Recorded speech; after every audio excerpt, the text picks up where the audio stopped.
For today's video may kakalikutin tayo isang printer Canon IP2770. Ang problema nito mga kalikot sa kanyang printout, kapag nagpiprint sila may kulang na kulay. Kaya nagpabili tayo ng ink kasi empty na yung kanyang ink tank. So siguro kaya wala siyang nilalabas na kulay kasi wala nang laman yung kanyang ink tank. Tapos ang problema lagi ni ma'am, nawawala yung print ng kanyang color black. So check natin yan mamaya mga kalikot.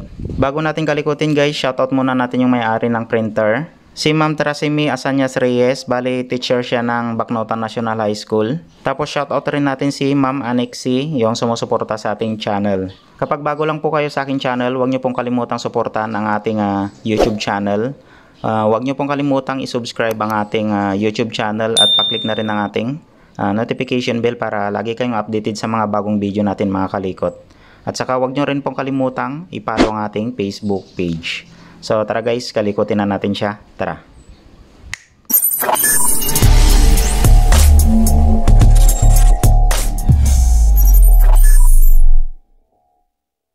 Unang gagawin natin mga kalikot, nasuggest na natin kay ma'am kasi medyo puno na yung waste tank niya tapos madumi dito sa loob.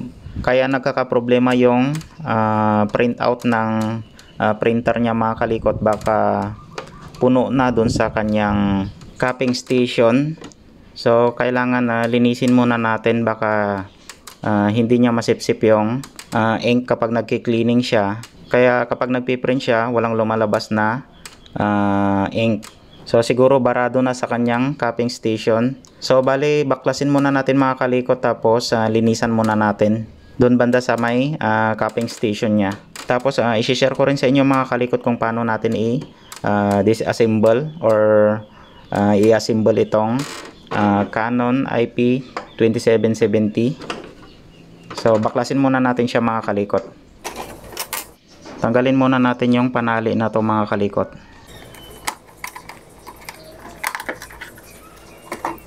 Dito guys may dalawang screw siya dyan. So tanggalin muna natin to para matanggal natin buo yung casing na pang itaas. Tapos may mga lock siya dyan, no?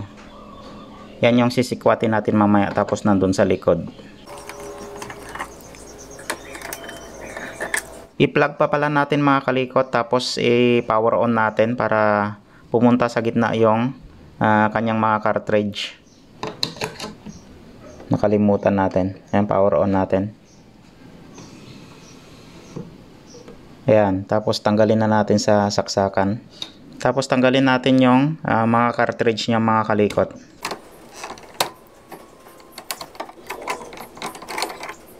Tapos mamaya linisin rin natin yung cartridge niya dito sa may bandang ibaba. Ayan. Tapos may lock siya dito.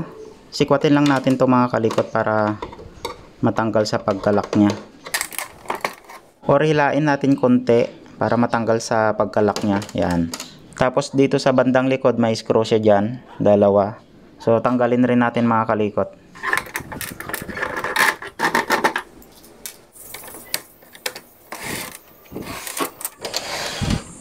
Tapos dito sa bandang likod may lock din siya dyan mga kalikot.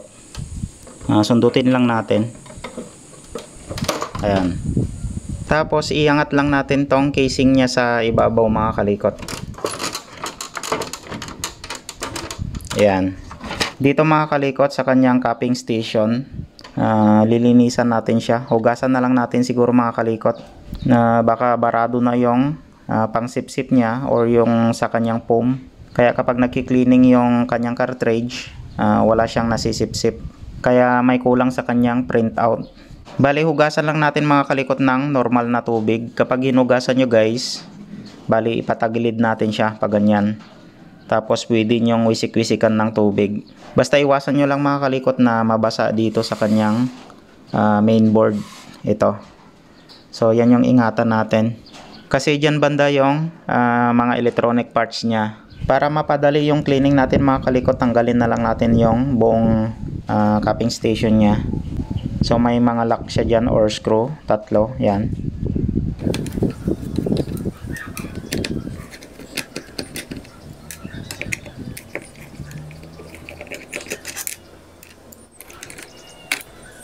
Kapag hinugasan natin mga kalikot, check lang natin yung mga spring, lalo na yung mga maninipis na spring. So ito hindi na natin hugasan to kasi may grasa siya. So hindi na natin to hugasan, bali punasan na lang natin. Ito na lang yung huhugasan natin, yung mismong cupping station nya, yung may foam. May spring siya dito sa baba mga kalikot, tanggalin nyo lang. Ayan o. Tapos tanggalin rin natin yung kanyang hose. Dito mga kalikot sa kanyang cupping station, ayan, may dalawang hose siya. So check nyo lang yung tinatanggal natin. Dito sa bandang right natin, ito yung color black. Tapos sa left natin yung colored.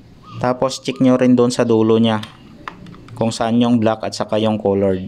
Katulad nito mga kalikot, yung black nya dito sa unahan na hose, yan o, yung maliit lang. Tapos yung colored, yung papuntang likod na yon.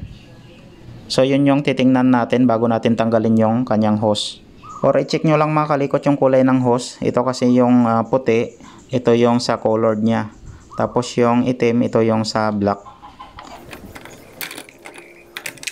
Bali hilain lang natin para matanggal yung hose nya. I-cleaning ko muna siya mga kalikot. Hugasan lang natin ng normal na tubig. So check nyo lang yung mga spring nya, baka matanggal kapag nililinisan natin. Natapos na natin nahugasan yung kanyang cupping station. Kapag nililinisan nyo to mga kalikot, kailangan nakalublob to sa tubig. Tapos pasipsipan natin ng syringe or injection. Yan, isuot lang natin na ganyan mga kalikot. Hirap pa. Pero pag gabi madali lang eh. Yan.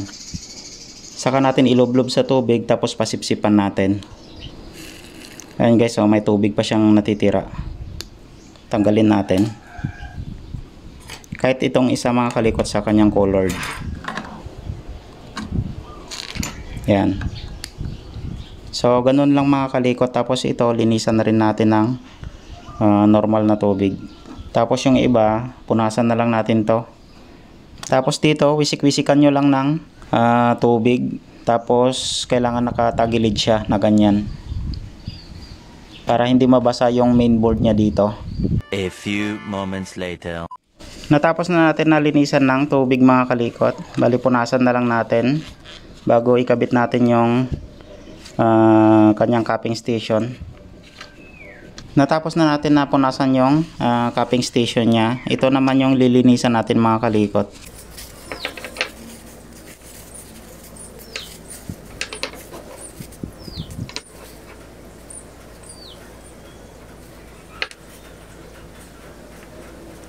Ayan, walang laman yung kanyang black kasi empty na dun sa kanyang tank.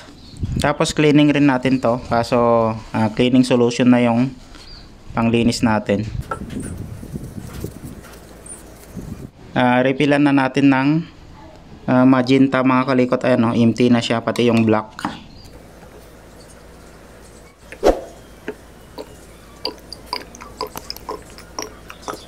Kapag naglagay tayo ng ink mga kalikot, check nyo rin kung saan kulay siya.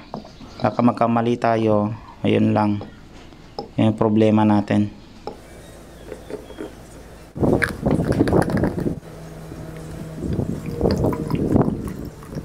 Ikabit na natin mga kalikot yung kanyang cupping station. Kung paano nyo siya tinanggal, ganun rin yung pagkakabit natin mga kalikot.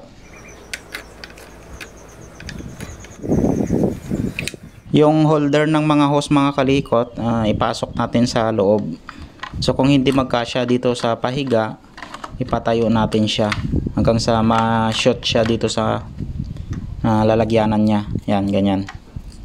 Huwag natin kalimutan na ilagay itong spring niya mga kalikot dito sa baba ng cupping station. So bago nyo tanggalin mga kalikot, kailangan i-check nyo muna kung saan nakakabit itong mga spring niya. So dito guys sa pinakadulo, diyan yung kabitan ng kanyang spring. Tapos ito yung nakausli na may kawit. Yan. So isushoot lang natin dyan or ikakawit natin siya. Yan. Dagdagan natin ng grasa yung pinakalak ng cupping station mga kalikot bago natin ikabit. Yan.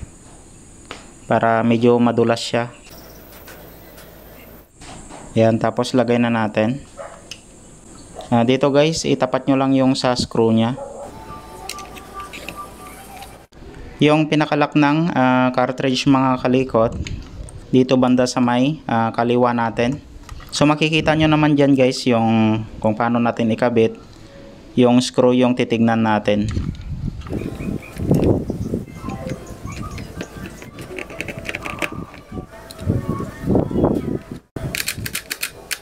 Ito naman sa kanyang mga cartridge mga kalikot, kung titingnan natin itong mga hose nya, ayan, maraming mga bubbles or wala siyang laman, hindi katulad dito. So ibig sabihin putol-putol siya. Kapag nagpe-print rin kayo niyan, kapag ganito yung sitwasyon ng ating ink, putol-putol siya. Minsan yan kapag nagprint tayo, putol-putol din yung naipiprint nya. Mayroong print na wala na siyang ilalabas na kulay or may kulang sa kanyang printout mga kalikot. So ang diskarte natin dyan, bali bubugahan natin siya ng syringe or injection itong butas ng kanyang ink tank mga kalikot. Bali bubugahan natin ng hangin yung kanyang ink tank para mapuno niya yung mga hose. Tapos check natin dito sa kanyang cartridge kung lumalabas na yung ink, ibig sabihin nun puno na yung ating cartridge mga kalikot. Tanggalin natin yung mga bubbles ng or may hangin yan sa loob ng hose. So kailangan solid yung dumadaloy na ink dito sa kanyang hose papunta dito sa kanyang mga cartridge. Bugahan muna natin ng hangin itong kanyang ink tank mga kalikot para mapuno niya yung kanyang cartridge ng ink bago natin isalpak dito sa unit mga kalikot. Kasi kapag ginawa natin to doon sa may mismong unit, kinabit na natin tapos bubugahan natin dito, mamaya niyan magkakalat yung mga ink dito sa mismong cupping station nya or dito sa mismong unit kung saan nakatapat yung ating cartridge. So mas maganda na bugahan muna natin dito sa labas, punuin natin siya bago natin ikabit dun sa mismong printer. Kasi nalinisan na natin to, so sayang lang yung linis natin dito. So dito pa lang sa labas, bugahan na natin siya para mapuno itong cartridge nya. So unahin muna natin yung black mga kalikot. So hangin lang yung pangbuga natin. Yan, kargahan natin ng hangin yung syringe natin. Kapag binubugahan natin ng hangin mga kalikot, ito yung titingnan natin. Baka mamaya puno na, tapos tutulo na siya dito. So sayang lang yung ink natin. Tapos dito guys, makikita nyo dyan mamaya kapag binugahan natin ng hangin, pupuno yung ink dito sa kanyang mga hose. Tapos i-check natin dito kung tumulo na siya, ibig sabihin nun puno na yung ating cartridge. Itusok nyo lang dito guys. Yan, tapos ibugahan natin siya ng hangin. Bugahan na natin siya. Ayan guys, oh. Ayan, oh, kung makikita nyo. Tapos binababa ko tong syringe natin. Ayan, oh. So ganun lang mga kalikot hanggang sa mapuno natin yung cartridge. Ayan. So mayroon nang lumabas, oh. Ayan. Isa-isahin natin yung mga kulay. So ganun lang yung gagawin natin para makargahan itong hose tapos mawala yung mga bubbles. Ayan, lumabas na yung mga ink nya. Ayan. So ibig sabihin puno na yan. Tanggalin natin yung ating injection. Linisin rin natin ng lighter fluid yung contact ng ating cartridge dito guys. Baka nahawakan natin kanina, hindi natin namalayan. Kapag nalagyan kasi yan ng ink, so hindi na magkukontak doon sa cartridge assembly nya. Assemble na natin siya mga kalikot. Yan, itaas muna natin to para hindi sagabal.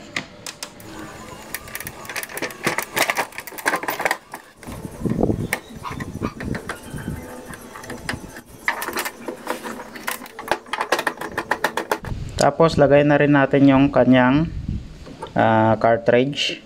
Kung saan yung black, ayan may nakalagay naman dyan, yung sa takip nya. at saka yung color, so doon nyo rin ilagay mga kalikot. Huwag nyong pagbaliktarin. Kapag ilalak na natin siya mga kalikot, check nyo lang yung mga hose dito sa papuntang cartridge nya, baka maipit ng pinakalock ng cartridge.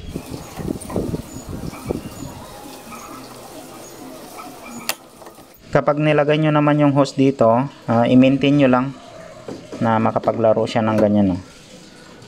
Yan. So kung mahaba siya, pwede nyo naman i-adjust. Okay, so try na natin. Magda-download lang tayo ng drivers ng Canon IP2770 kasi wala pa tayong drivers nun. Hindi pa siya naka-install dito sa ating laptop. Much later. Na-install na natin siya mga kalikot. Bali, i-cleaning muna natin bago tayo mag-nozzle check. Unang cleaning pa lang natin mga kalikot, solid na yung mga ink dito sa kanyang mga hose. Try na natin mag-nozzle check. Natapos na natin siya na mag-cleaning. Ayan, so may kunting kwan pa, kulang sa kanyang pattern, yung black. 2,000 years later. Try na natin mag-print mga kalikot. Medyo okay na. Ayun. Ayan guys. Tapos sa colored, ito na rin yung na-print niya. Okay na siya mga kalikot. Pwede na natin ibigay sa may-ari. So okay, hanggang dito na lang yung video natin para dito sa ating printer Canon IP2770. So maraming salamat guys sa panonood ng mga video natin.